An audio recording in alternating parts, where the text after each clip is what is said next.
Michael Kroger, I can expect I'm going to get the, I can't comment all this kind of stuff from you, but I'm going to try.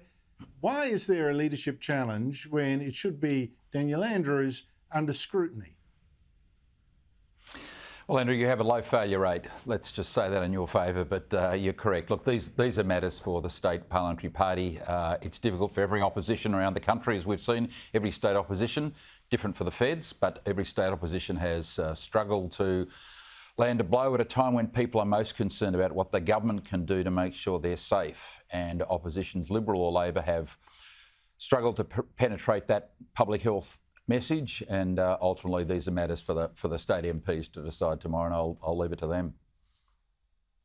Yeah, but if it's just the question of every opposition leader is in the same boat, why is this one the one that's getting challenged?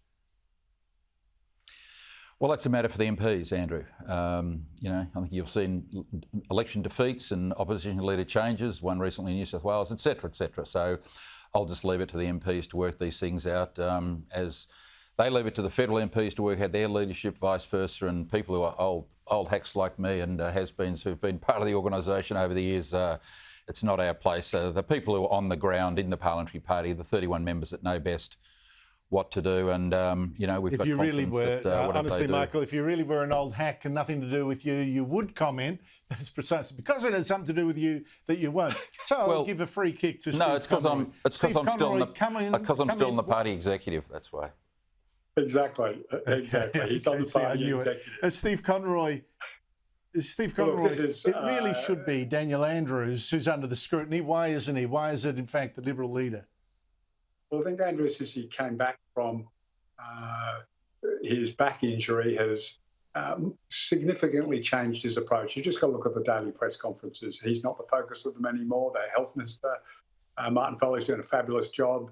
You've got clearly competent officials answering questions about the detail of the contract tracing, all that sort of thing. So I think Andrews is now going through pivoting from the zero COVID is the solution to this lockdown to vaccination. And watching him go through that pivot, again, you've got to admire his ability.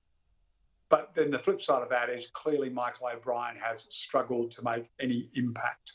I don't think he could have made an impact on the sort of policy agenda that the Queensland Liberals or the Western Australian Liberals or even some of those in the Victorian Liberal Party have been advocating by just this attack approach. Would have been absolutely the wrong message.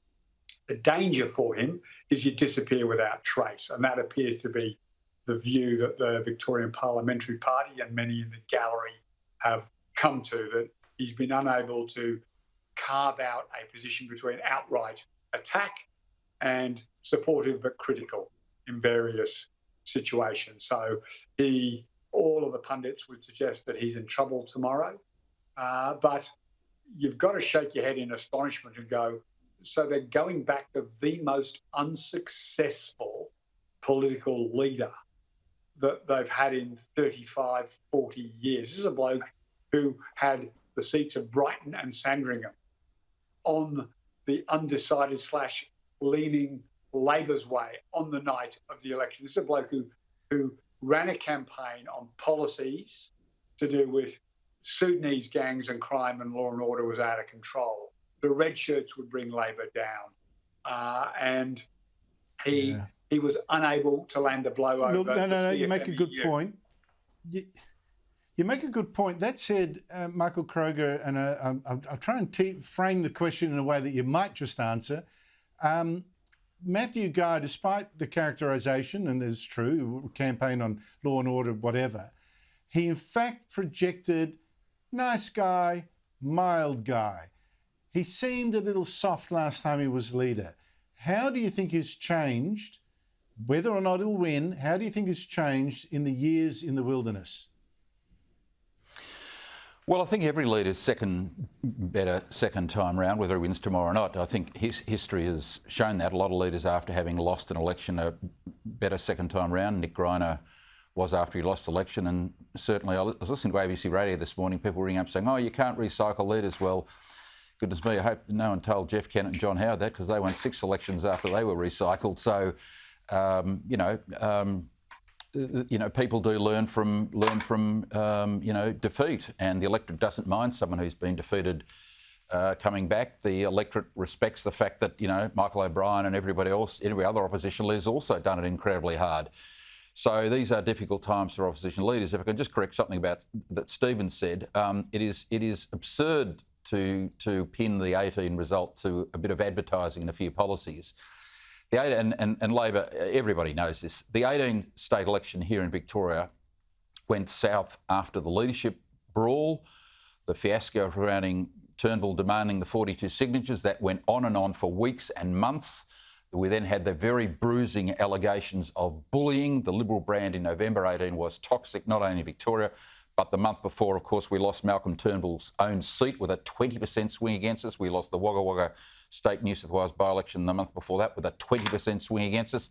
The brand was toxic at the end of the 18, and that's what overwhelmingly lost the election. In the last week of the campaign, as everybody knows, Labor had billboards up of prominent federal Liberals saying, these people are brawling all day long, you can't trust the Liberal Party.